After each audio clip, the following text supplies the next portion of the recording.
Ang ganda ng kulay mga katunying. Kung di ko alam kung anong tawag sa punong to, pero kung alam niyo mga katunying, ay pa-comment na lang kung anong klaseng puno ito. Anong klaseng puno to mga katunying. Nilalagay ko na yung pagkain nila dito sa ano, kainan nila. Dito pa talaga sila kumakain sa ano, pinagkukuhanan ko.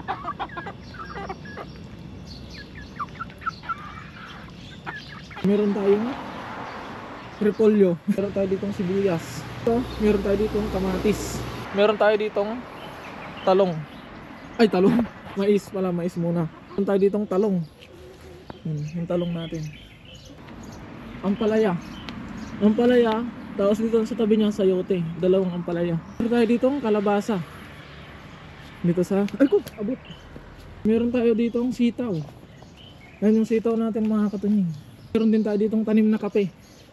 Kape barako. Yan. Meron tayo ditong lemon. May lemon din tayo dito. Lalaki ng bunga. Ari ko! Tusok. Yan. Din tayo ditong kamote. Kamuting kahoy mga katunying. Yan. Doon yung dulo niya. Yung dulo. Tapos ito yung dito yung banda harap niya. Yan yung harap niya mga katunying. Doon yung dorm natin. Tapos dito yung dulo. At ito yung mga tanim natin ngayon.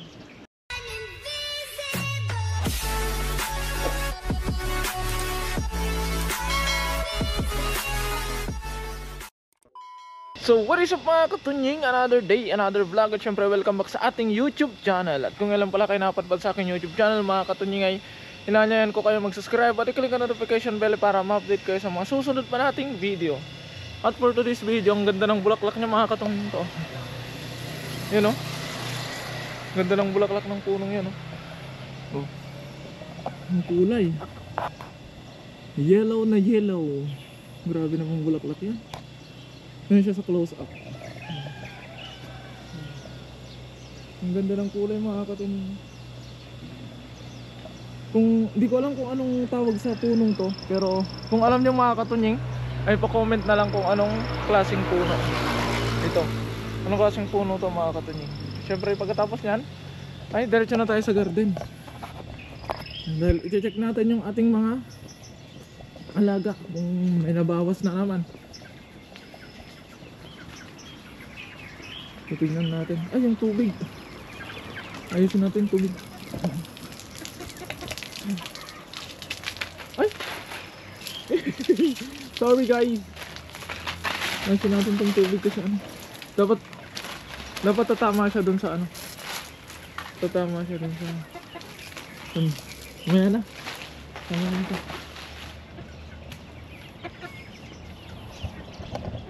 Papakain na tayo ng mga alaga. Kagabi pala mga katunying ay nag-ano si Kapay nyo.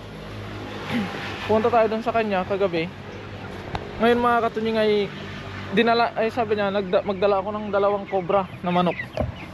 I-testing niya daw mga katunying kung pwede na sila. So dinala natin siya ng 2 cobra na manok. Kaya ang cobra na lang dito na manok ay 8 na lang. 2, 4, 6, 8.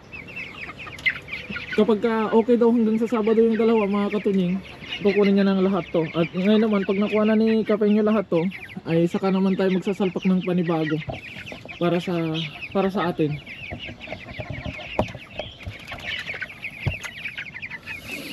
Tapos nagsabi din si Dayan na gusto niya ding kumuha mga katunying, tapos tayo mag-aalaga. Kung sa mag-aalaga lang naman mga katunying, wala nang problema sa akin.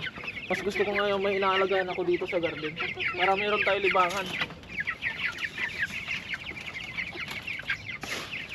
Kaya kahit naman ako yung mag-alaga, siya naman yung tagaluto. Si Dea naman yung tagaluto natin mga katunying. Kaya okay lang kahit bumili siya ng marami. Ang bilis nilang maubos yung pagkain nila mga katunying. Dahil 2 beses lang nila nagpapakain sa maghapon. Isa sa umaga, isa sa hapon. Yun. Doon naman tayo sa... Dako naman tayo dito sa kabila. Meron pala tayo ditong kanin mga katunying. Syempre ihahalo ulit natin sa giniling na mais. Yun. Ito tayong giniling na mais. Tapos meron tayo ditong tinapay. Itong tinapay na to mga katunying ay binigay sa akin to ng Taiwanese na katrabaho ko. Sabi niya sa akin, ihalo ko daw sa pagkain ng pato. Kaya syempre yun yung gagawin natin. Dahil sa factory mga katunying ay napaka-supportive ng ating mga katrabaho doon. Kaya mag-umpisa na tayo dahil medyo na-late tayo ngayon mga katunying. Papasok tayo ng trabaho kaya mabilisan lang. Gawin lang natin yung ating mga daily routine. Wala naman tayong gagawin dito sa garden sa ngayon dahil yung aking gagamitin sa sitaw mga katunying na tali ay wala pa. Bale baka bukas ko pa makukuha. Halo na din natin tong roti kung tawagin saan. Almusal nila. Kasi hindi naman nila makakain yan ng buo-buo mga katunying. Kaya babasain natin. Uy! Uy! Lakas!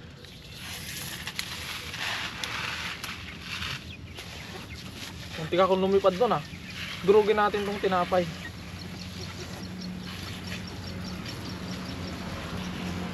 Salo natin ng giniling na mais. Tapos pagkatapos pala natin magpakain mga katunying ng ano, yung tubig ba sila?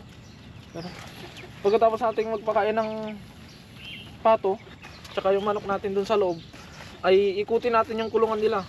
I-check kung meron na naman bang binutas ang daga.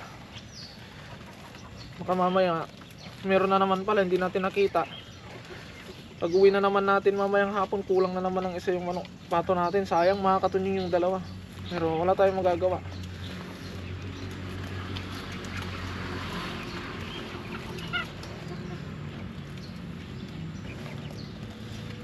So ito na mga katunying, punta na tayo doon sa mga manok at saka pato natin sa loob para maikot natin tong ano.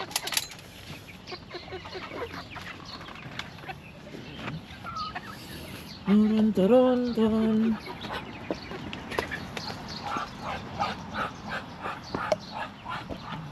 Galing natin yung dating laman niya. Sa day off ay magwawalis tayo dito sa ating kulungan para mabawasan yung mga dahon. Ito yung mga manok natin, no? Bigat ah. Ito ah. Hanga mo ng mga manok natin dito mga katunying.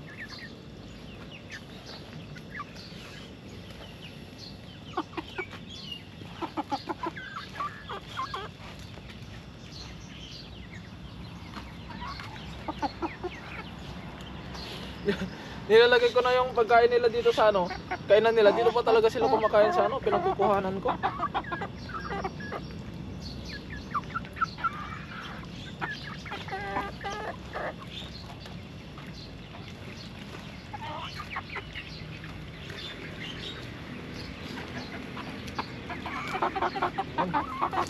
Oh. Ginagawa mo.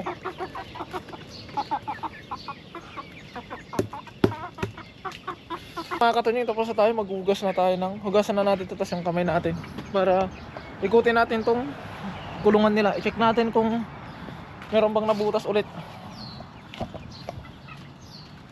Ikutin natin ang kanilang kulungan para malaman natin kung meron na naman bang ginawa. Meron na naman to, bagong daan.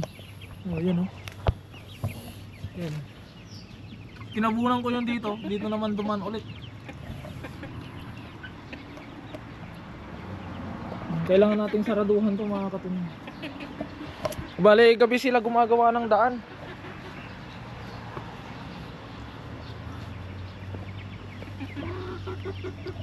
Pero natapik na to.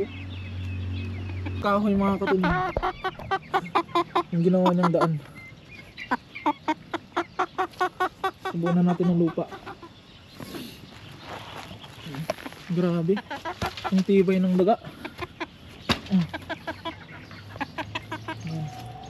Ikot pa tayo. Tingnan pa natin.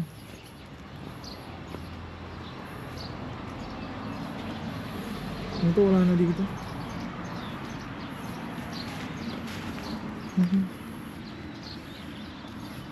meron tayong makaligtaan. Wala. Doon lang mga katunying yung binutas niya. So una sa lahat, dito sa bungad ay meron tayong repolyo. Repolyo na di ko alam kung okay to. Pero yung dahon niya kasi sa sa dahon niya sa labas ay ganito siya. Pinagpesta na ng uod dahil hindi tayo nakapag-spray. Mas meron din tayo dito sa tabi nitong repolyo, meron tayo ditong sibuyas. Ayun yung mga sibuyas natin. Ano? Ayan. Tapos pagdako naman natin dito, meron tayo ditong kamatis. Ayan, kamatis. Tapos meron din tayong mga papaya doon sa gilid. Tapos doon sa harap meron din tayong papaya doon. Tapos abante naman tayo dito. Meron tayo ditong talong. Ay, talong. Mais pala, mais muna. Dito yung mga alaga natin. Ito yung mais. Malapit na tayo mag-harvest dyan mga katunying. Tapos meron tayo ditong talong. Yung talong natin. Talong. Tapos pag-abante natin dito, meron tayo ditong ampalaya. Ampalaya. Tapos dito sa tabi niya sayote. Dalawang ampalaya. Tapos dito naman, meron tayo ditong kalabasa. Dito sa, ay ko, abot. Dito mga katunying, kalabasa to. Ang gaganda ng talbos. Tapos dito naman sa bandang dulo, meron tayo ditong sitaw. Yan yung sitaw natin mga katunying. Yan, sitaw. Hindi pa dyan nagtatapos, meron din tayo ditong tanim na kape. Kape barako. Yan. Tapos dito naman sa bandang dulo, sa pinakadulo mga katunying, ay meron tayo ditong lemon. May lemon din tayo dito, lalaki ng bunga. Ari ko, tusok. Yan. Tapos syempre meron din tayo ditong kamote. Kamuting kahoy mga katunying, yan o. Ito mga katunying, hindi ko siya dinadamuhan kasi ang kamuting kahoy mga katunying, matibay naman siya sa damo.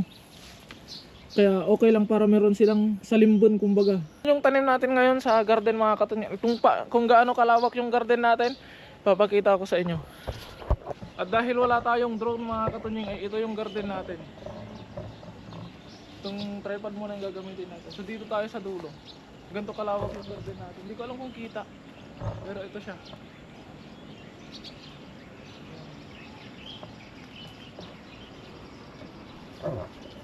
So dito tayo sa gitna.